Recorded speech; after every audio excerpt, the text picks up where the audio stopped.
depois da invasão da Ucrânia pela Rússia, tirando as questões militares, um dos principais problemas nesse momento diz respeito à safra e ao fluxo global de milho e de trigo que vem daquela região.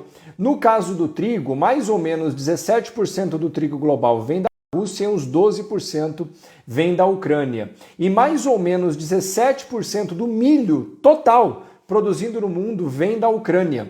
E nesse momento essas regiões estão bloqueadas para esse tipo de produto. Bloqueadas de muitas formas. A primeira forma é logística. Nenhum navio chega nem sai. Primeiro por questões militares, o navio da Cargill mesmo chegou a ser bombardeado, porque hoje também os portos estão fechados, nenhum navio, nenhuma armadora, que são os fretadores dos navios, permite que os navios vão para lá, nenhuma seguradora vai assegurar nenhum navio, carro, o que quer que seja.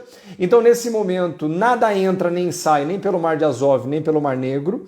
E também, dentro desses países, a gente tem as estruturas de beneficiamento, de processamento, de colheita, né, as fazendas, com sérias restrições do ponto de vista das suas operações e, não menos importante e extremamente relevante, diz respeito às perspectivas da próxima safra. Para você que não entende direito como funciona isso, plantio e colheita tem o que a gente chama de janelas. Diferente do Brasil, que as áreas são tropicais ou subtropicais, ou seja, tem sol o ano inteiro, naquela região o plantio só pode ser feito uma época do ano. A gente planta na primavera, mais ou menos, para colher no verão, no final do verão. Porque o inverno é neve, não tem o que fazer, não dá para plantar nada. Então eles têm uma janela por ano. E a janela de plantio de trigo e de milho, sabe quando é? Agora. Sim, agora. E o problema da janela de plantio é que se você atrasa ela, por exemplo, não tem nem como atrasar muito, senão fica muito frio e você não vai conseguir colher. E às vezes atrasar 1, 2 semanas você já começa a sujeitar a safra, né, o cultivo, a doenças e tudo mais. Piora da qualidade do grão. Ainda assim, dá uma olhada nessa notícia da Reuters, que saiu há mais ou menos uns 15 dias atrás, com as primeiras estimativas da área plantada de trigo na Ucrânia. Veja que naquele momento a queda de expectativa na área plantada de grãos já era em torno de 50%. Qual o problema? Quando você planta, você nunca tem a certeza absoluta sobre quanto você vai colher, porque depende se vai chover, o clima vai ficar favorável. Então, a área plantada cria boas perspectivas ou as melhores para a hora que você for colher. Se a área plantada de uma região que produz 17% do milho global, no mínimo 13% só na Ucrânia de trigo, a colheita pode ser ainda menor se o clima não favorecer. Então, o que está acontecendo agora na Ucrânia é uma mudança que vai levar muito tempo para ser corrigida nas perspectivas de disponibilidade de milho, trigo e de outros grãos como cevada, girassol e outras coisas produzidas naquela região. E não fosse esse um problema grave, também tem a questão das sementes. Saiu há mais ou menos uma semana atrás uma notícia falando sobre a perspectiva das sementes, né, naquela região. Dá uma olhadinha.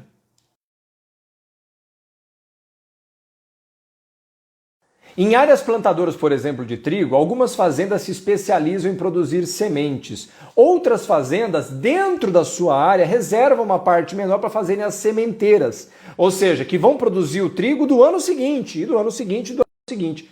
Essas áreas também estão afetadas e já se tem como líquido e certo que esses países, Ucrânia e Rússia principalmente, terão problemas com falta de sementes nos anos seguintes.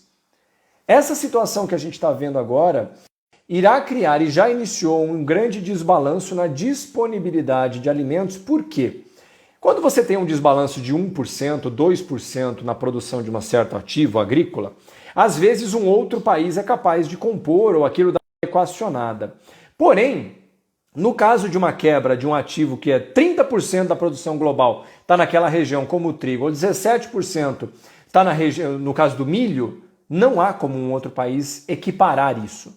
O Brasil mesmo é um grande produtor de milho, a Argentina é um excelente produtor, um grande produtor de trigo, o Brasil também produz, e todos eles já estão estimando o aumento da área plantada desses dois ativos para compor com a falta de oferta, porque os preços obviamente estão pressionados, mas é impossível que uma quebra de uma área plantada de 15%, 20% da produção global seja equiparado por outro país. Não há terras para isso, não há sementes para isso, não há tempo. E essa é uma situação que, no mínimo, para ter alguma perspectiva de melhoria, vai levar pelo menos 1 ano, mas provavelmente 2 anos para a gente ver uma situação como essa. E sabe qual é o grande problema? Alguns países, especialmente países mais pobres, que não têm áreas cultiváveis de grande porte, como é o caso do Brasil, terão problemas de grande porte que beirarão para muitas pessoas a fome. A Turquia, por exemplo, 75% de todo o milho e trigo importado vem daquela região, Ucrânia e Rússia. O Egito, 70%. O Quênia, 34%. Tunísia, 52%. E quando você atravessa para a linha da África subsaariana, eles importam muito. Só que tem um outro detalhe.